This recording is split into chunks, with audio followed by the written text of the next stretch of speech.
Welcome back to Sahara TV. My name is Rudolph Okonkwo.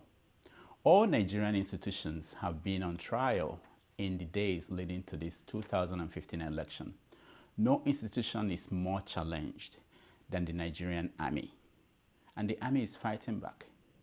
We're honored today to have with us the spokesman for the Nigerian army, General Chris Olukolade. General Olukolade, welcome to Sahara TV. Thank you. Good evening. Yeah. We're honored to have you. Let me start by asking you about the most current news out there. There is a report that Boko Haram is currently attacking Gombe. What can you tell us about that? Well, that happened early this morning, but be sure it did not take long before our troops repelled them. At the moment, we are in pursuit, and we're making some arrests, and I'm sure later we'll be able to tell you more details, but the fact at the moment is that has been effectively repelled. Calm has returned, and everybody's going about these activities normally in Gombe. Now, there was also a story this week that the army entered Sambisa forest. How far did they go, and did they achieve their goal there? If you will spare me, I don't want to say too much about this Sambisa forest. It's so much mystery people are making about it. All along, there was no time we ever left that forest alone. It's just that there are different dimensions of the operations ongoing there, with a view to ensure that it does not serve as a hideout. When we are through with that operation very well, we will brief the world about it. Okay, it's good you said that, because one of the things we are concerned about, we spoke to Senator Zena, who is from Borno, and on this show, and we're going to play that interview later. And he said that the military went in 5 miles and came back, that the military did not go further inside and maybe did not achieve their goal. So we wanted to hear from you about what the operation was and what was achieved. That's why we asked that question. You know, my interest or curiosity sometimes with the attitude of the distinguished senator is that he seems to know so much out of the normal about the security problems of this country. But this is not the time to engage him. And like I said earlier, I'm being circumspect in discussing what we intend to do about that forest and other areas where these terrorists are present. Okay, let's leave that. Be sure that when we are really through with it, we'll brief the world. Okay. At the moment, we have not given any official briefing on the operations ongoing there. Okay. You just mentioned something that the senator seemed to know a lot about the situation, security situation. He also complained about inability to communicate with the military and the security agencies on what is going on. The military, are people approaching, are you people who are fighting this war approaching local people to get information from them in terms of what they know that is going on? Back again to the senator, I want to tell you that he's in touch with the highest possible echelon of the Nigerian military. However, he's more cynical. He appears quite often not to be interested in solution, but to see the loopholes that it could be exploited for publicity or propaganda purposes that are negative. He will definitely not tell you that he doesn't know, he doesn't have idea of what is going on. Certainly, he does know that a lot is going on. It's only he comes in only once in a while when there is something adverse that he wants to stay to distract. But the access is always open to him. It's always open to every Nigerian who has anything positive to contribute in this fight against the enemies of society. Okay, let's talk about the relationship between the Nigerian army and the African soldiers who are coming to help fight Boko Haram. Now, it appears that it's not going well. Looking at the headlines, there was a newspaper headline that was attributed to you that accused the soldiers from Niger of looting and supporting Boko Haram. What is going on? No. I think the thing is being played out of proportion. The truth actually is that we're getting on well. Unfortunately, there are occasional careless statements which indicate lack of respect for colleagues in the mission, but we've gotten over that. Everything is working well. We're cooperating very well. Everybody is doing his own bit of the mission, watching their own borders, and curtailing the activities. We are getting good results. There's no such disagreement as it has been taken care of. Presented. Okay. Now you've been very active on Twitter, and some of your tweets, they've made news. We are going to show some of them on the screen. They are wonderful. My question is, do you think it's a very effective way for you to shape the discussion, or do you regret some of the tweets you've been sending out recently? Well, it's to keep pace, to use as many channels as possible to disseminate information, which we think people need at the moment. And also, we are aware that a lot of mischief is going on there to misinform people on our activities. So if we use the same channel to reach out and present our own position, we think it will be helpful in the information management process, and that's what we are trying to achieve by that. Yeah, but you know, it appears as if you feel that the Nigerian military is under attack by everybody, both inside the country and outside. Is that the feeling of the soldiers themselves? Yes, definitely. It could be very, very depressing and discouraging when people are putting in their best, doing every sacrifice that is required to hold the enemies of society at bay. And yet, the people that they are working for go on Twitter, go on the media, and say all kinds of things that are quite often not true, and engage in analysis that are very, very discouraging and demoralizing. And that's where you must commend the Nigerian soldier that in spite of this, they have remained focused, they have remained in his beat. One legacy of the Nigerian soldier is this discipline, and that's what sells into the world. Unfortunately, many people lately are trying to undermine that using the media and the social media. They do this through taunting remarks and trying to project some divisive comments from within. And then even also know that the social media is being used to disseminate false interviews that never held, or interviews with impostors, and they are presented as if they are from within the military. All of these are completely destructive, and when you hear even comments of respectable people that tend to be discouraging to the soldier, you will appreciate the psychological harassment that we go through, and that in spite of this, the Nigerian soldier has been dogged and committed. We are proud of him, and we must let the world know that we are proud of him. A lot of misinformation have also been adopted out there, in the international circle, building on misinformation that was sent out and that have been continuously repeated, even when they are wrong. You hear quite often of allegations of corruption. You hear quite often of allegations of lack of weapons, lack of morale, despite every explanation to correct the wrong impression that has been projected about it. The assault is much, but we are not deterred.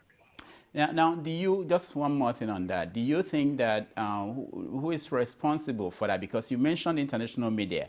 I know that recently there have been several stories, both on CNN, Washington Post, New York Times, and making references to these accusations. Do you think is the fault of the local media, or do you think, how did this news story, the narrative of the Nigerian army being corrupt, inefficient, and not having the tools they need, how did that start? Well, there are two ways to this. The first is that most of the people from the Western world came with a mindset, and the mindset is the belief that we will not be able to manage this situation.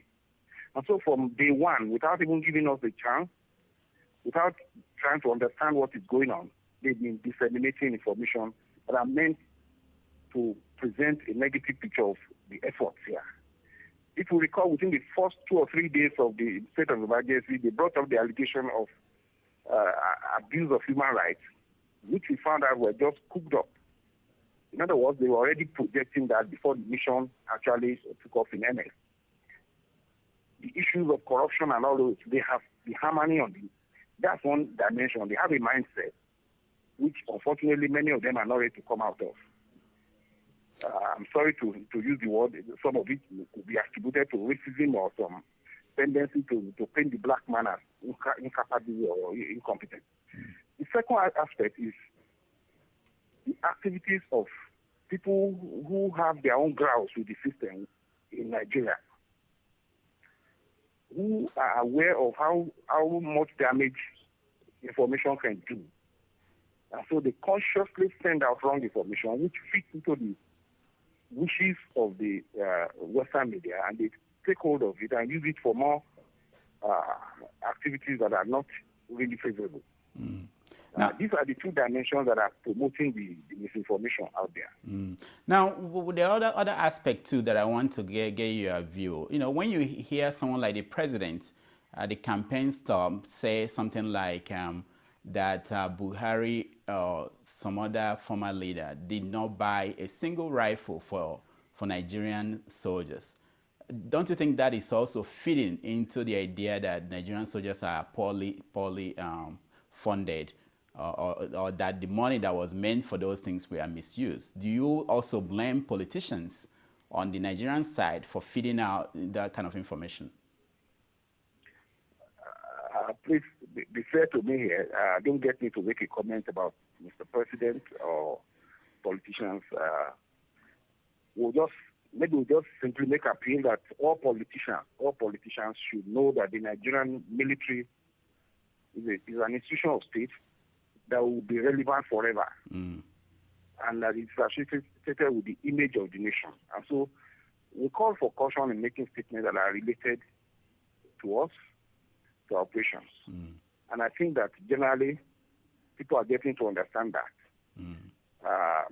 Only most of their followers are yet to embed it.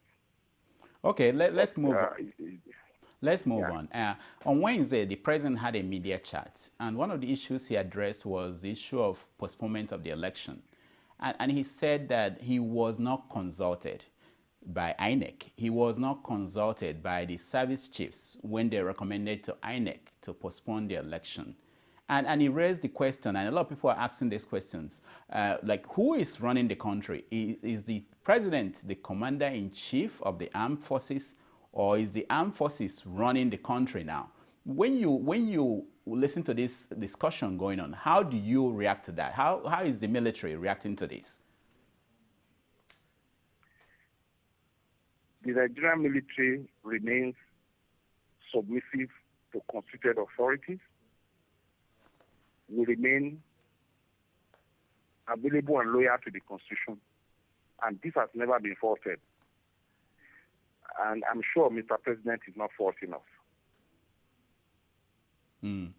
Yeah, but he was saying that he was not consulted by the military chiefs when they made that recommendation. Is that the proper thing? Is it possible that they could go and recommend that the election should be rescheduled without consulting the president? I must confess that I'm not familiar with these details, and it's not proper for me to comment on it at this stage. Okay, all right. So the premise now for the election is that in 6 weeks from last Saturday, that the security situation in the country will be better, conducive for an election to take place. Based on, I'm not asking you to give us operational plans, are you confident that in 6 weeks the military will not go back and say the situation has not improved, we have to get another extension? First of all, you must know that the decision of postponement or whatever is not the decision of the military. Yes, but the INEC... Even before elections, yeah, even before the elections started or preparations for it began, we have a mandate, which is to work and ensure that we restore peace in all parts of the Federation. We restore normalcy such that normal socio-economic and political activities can go on everywhere. That is the mandate we are working on, and we'll keep working at it. We keep doubling our efforts. There's more attention to it now. There's more effort towards it now. We're getting more support, getting more understanding from all stakeholders, and that has even brought in our neighbors. We are training and retraining. We are improving on our firepower status. Our coordination has improved. Our air assets have been upgraded. And we're working hard towards achieving that goal, especially with the present attention that our efforts are generating. We will keep doing our best to achieve the result of making everywhere conducive for normal activities to go on. Okay. That really is the mandate. Okay, we are running out of time. Let me just ask you two more questions. This is in relation to a story that was broke by Sahara reporters 2 weeks ago about the Ekiti election and the scandal involving some politicians who met and discussed how to rig election. Now, is it true that there is a board of inquiry that looked into Captain Colley's role in leaking that information? And if it's true, what was the outcome? I will need to get details of this before I respond to this question. Okay, okay. Yes. But are you aware that his younger brother was detained and tortured by the military because of the role he played? I read it from the Sahara reporters and other reporters who said about it. Okay, but are you aware of where he is now? And is the military looking for him? Like I told you, I will need to get details of this before I respond to this issue. All right, all right. Thank you so much, General, for joining us today. Thank you so much. I appreciate the privilege, and I'm sure we'll always be here for you. All right, thank you. That has been General Olukolade, the spokesman for the Nigerian military. He was taking our questions on some of the issues surrounding the security situation in the country and the upcoming election. When we come back, we are going to talk to INEC spokesman. He will come here to tell us how they are preparing for the election. So stay tuned. We also have Femi Falana, Lagos lawyer, human rights lawyer. He will come here and tell us his opinion on what's going on in the country. Stay tuned.